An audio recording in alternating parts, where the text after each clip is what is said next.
Cardiopulmonary resuscitation in a pregnant female is done in a similar manner as in a non-pregnant adult female with a few additional steps.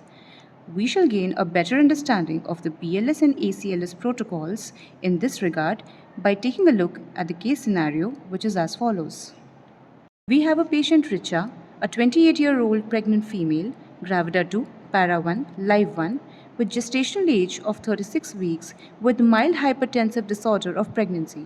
She walks into the gynecology casualty with complaint of pain in lower abdomen and breathlessness on exertion, and she suddenly collapses on the floor.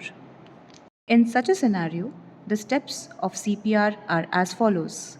First, we should begin by checking the response by tapping on shoulders, while checking for carotid pulse and checking for breathing. This process should be done within 10 seconds. Simultaneously, rescuer must call for help and ask to activate code blue. In the meantime, chest compressions should be started and the assistant is asked to note the time.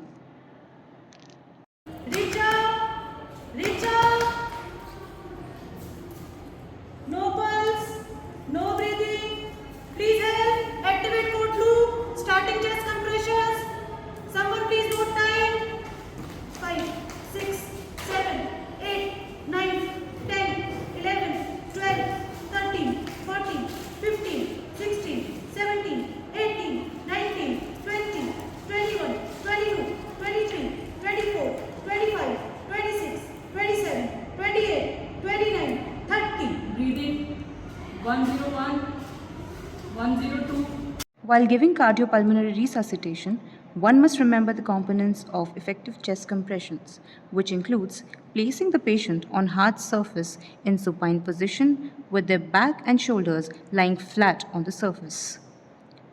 30 hard and fast chest compressions at the rate of 100 to 120 per minute using body weight to push down 5 to 6 centimeter depth of the victim's chest is the ideal way to go to. The two hands need to be locked upon one another and have to be placed at the middle of the chest, slightly above than the non-pregnant adult. The interruptions need to be as minimal as possible in order to give effective chest compressions. Code blue is activated in conditions of cardiac arrest. There has to be a separate code number as other numbers may be engaged. Activate code blue by mentioning the place and flow clearly. The moment maternal code blue is activated, a message reaches to the critical care team for quick response. Management of airway involves 2 rescue breaths by the assistant after effective 30 chest compressions, with each breath lasting for 1 second and simultaneously watching for effective chest rise with each breath. Double hand technique is better in pregnancy as airway resistance is more. However, if only one assistant is available, one can opt for single hand technique as well. A very important obstetric maneuver during CPR in pregnancy is left uterine displacement. It effectively relieves pressure from the inferior vena cava, which improves the cardiac output by up to 50%. It can be easily done by push technique using single hand or pull technique using both the hands. 1, 2, 3, 4, 5, 6, 7, 8, 9, 10, 11, 12, 13, 14, 15, 16, 17, 18, 19, 20, 21, 22, 23, 24, 25, 26, 27, 28, 29, 30.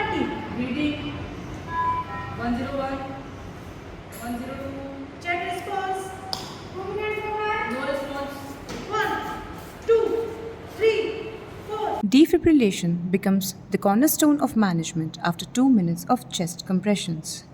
The provider's position need to be changed quickly during leg placement or at the time of delivery of shock. If the rhythm is found to be shockable, as in cases of ventricular tachycardia or ventricular fibrillation, shock needs to be delivered while making sure that all the rescuers stay away from the patient during the shock delivery. However, if the rhythm is not shockable, One must proceed with drug management. It is imperative to check response after delivery of shock, and if there is no response, one must immediately proceed with CPR. Pregnant patients should be intubated early with high flow oxygen, along with simultaneous administration of injection epinephrine as per the ACLS protocol. One can always anticipate difficult intubation considering the laryngeal edema. Hence, senior anesthetist should perform the intubation in such cases. As time is golden in cardiopulmonary resuscitation, one person needs to take account of time and remind the rescuer at the second minute, the fourth minute, and the fifth minute of CPR. Simultaneously, one person must also be dedicated to note down the series of events and the treatment provided in the process. This helps in recalling the series of events during documentation, which in turn can help in counseling the attendance of the patient and also fulfills the medico legal purpose. 5, Defibrillator 6, right. 7, Defibrillator right. 9, 10, 11, 12, 13.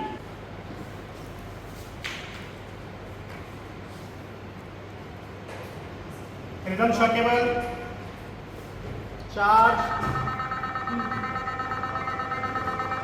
Stay awake. Shock given. Check response. No response. 1, 2, 3, 16, 17, Give me 18, the endoscope. 19, 20, 21, 22, 23, 24, 25. An enlarged gravid uterus limits effective performance of CPR due to two reasons. As gestational age beyond 20 to 24 weeks results in considerably reduced venous return due to aortocaval compression. Secondly, it interferes with performing efficient chest compressions during CPR. Perimortem caesarean section helps in relieving both of these limiting factors. The golden rule here is to perform maternal CPR for 5 minutes, followed by infant delivery by the 6th minute. The primary objective, again here, is to save the mother.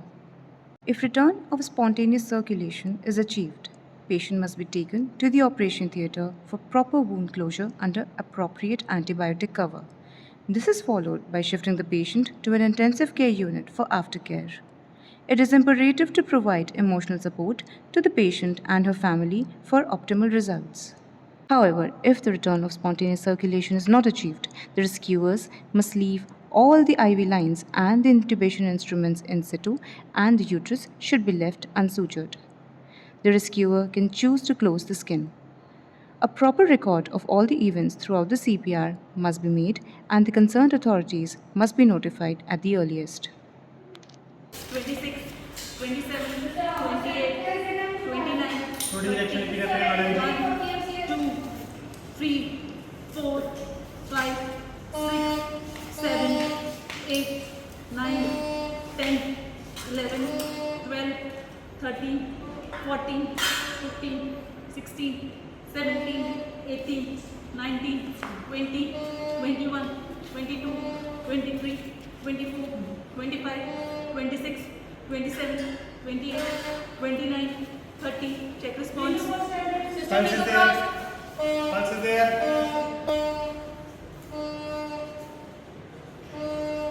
Effective CPR is an outcome of multidisciplinary teamwork.